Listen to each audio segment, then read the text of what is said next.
பரம சிவனுக்கு ஏற்ற பொன்னாலப்பட்ட பரம சிவனுக்கு ஏற்ற ஆமா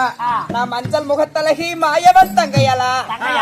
நான் குங்கும முகத்தழகி அந்த கோபாலனுக்கே தங்கையலா அண்ணா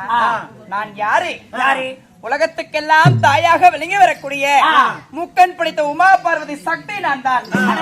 ஆமா சக்தி ஆத்தா சக்தி நித்தி ஆத்தா தெலுங்கு முட்டி ஆதி பராசக்தி அம்மா பால்வருதா பார்வதிடா பார்வதா ஆமா